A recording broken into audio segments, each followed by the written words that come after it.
Hai Adusers, di video kali ini kami akan menjelaskan kepada kalian tentang salah satu penyakit menular yang ada di sekitar kita, yaitu HIV/AIDS, khususnya di daerah Nusa Tenggara Timur, Kabupaten Timur Tengah Selatan.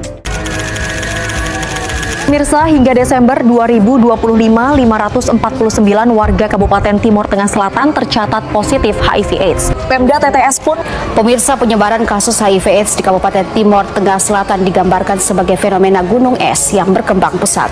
Kecamatan Kota Soe menjadi pusat kasus terbesar, terutama di Kelurahan Nonohonis dan Kelurahan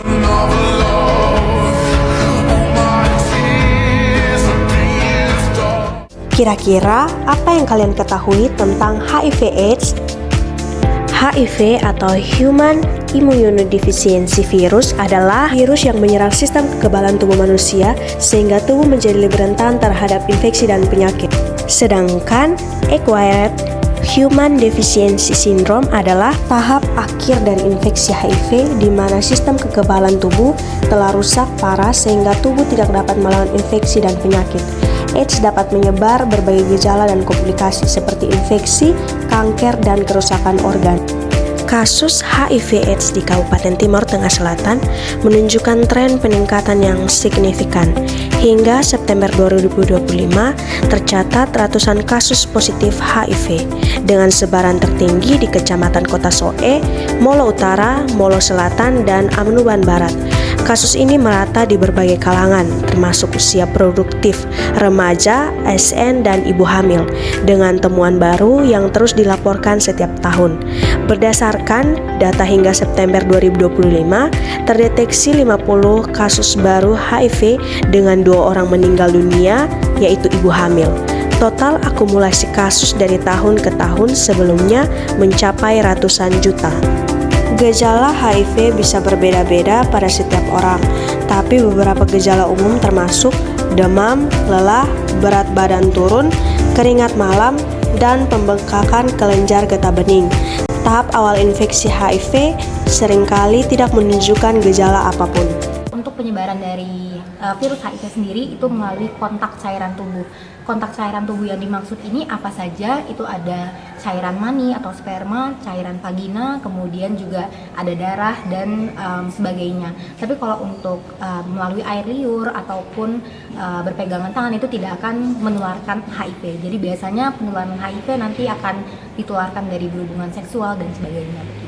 Baik, kalau untuk orang yang terinfeksi HIV itu tidak bisa sembuh, jadi akan ketergantungan obat sepanjang hidupnya, karena obat itu harus terus diminum untuk menekan replikasi dari virusnya, supaya orang itu nanti virusnya jumlahnya akan tertekan di dalam tubuh dan tidak akan mengalami infeksi yang bisa menyebabkan kematian nantinya. Jadi HIV tidak bisa sembuh begitu.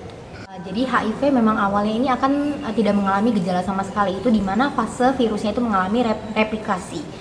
Nah, ketika virusnya ini sudah cukup banyak di dalam tubuh dan sel-sel tubuh atau sel-sel tentara darah putih kita ini sudah tidak ada atau sangat sedikit, nah itu baru memanifestasikan beberapa gejala klinis, misalkan ada penyakit tuberkulosis ataupun penyakit infeksi jamur pada paru, penyakit-penyakit yang biasanya tidak mungkin terkena pada orang-orang sehat lainnya.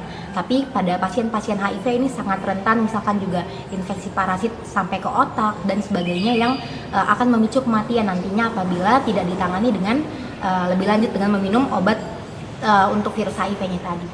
Nah, jadi untuk pencegahan virus HIV sendiri ada singkatannya nih yang paling terkenal, ada A, B, C, D, E. Jadi A yang pertama adalah abstinence. Abstinence itu artinya adalah tidak berhubungan seksual sama sekali. Atau yang kedua B itu artinya be faithful, artinya setia kepada pasangannya. Jadi jangan berganti-ganti pasangan supaya nanti virusnya juga tidak semakin menyebar ke orang lain. Yang ketiga C ada kondom. Jadi ketika berhubungan seksual itu harus menggunakan pengaman, yaitu menggunakan kondom. Karena apa? Karena kalau misalkan berhubungan dengan menggunakan kondom, otomatis cairan tubuh antara satu orang dan satu orang lainnya itu tidak akan bertemu begitu, karena ada pelindungnya. Yang ketiga D artinya adalah tidak menggunakan drugs atau narkoba. Nah, jadi orang-orang yang menggunakan obat suntik narkoba biasanya kan akan berganti-gantian menggunakan alat suntik. Nah, di mana alat suntik itu merupakan salah satu faktor resiko juga untuk mengalami HIV. Dan yang terakhir E adalah edukasi. Jadi kita harus terus mengedukasikan orang-orang untuk ya tadi ABCD tadi kepada orang-orang lainnya supaya tidak menularkan HIV. Nah, teman-teman semua, orang yang terinfeksi HIV dapat hidup lama dan sehat jika mereka mendapatkan pengobatan yang tepat dan melakukan gaya hidup sehat.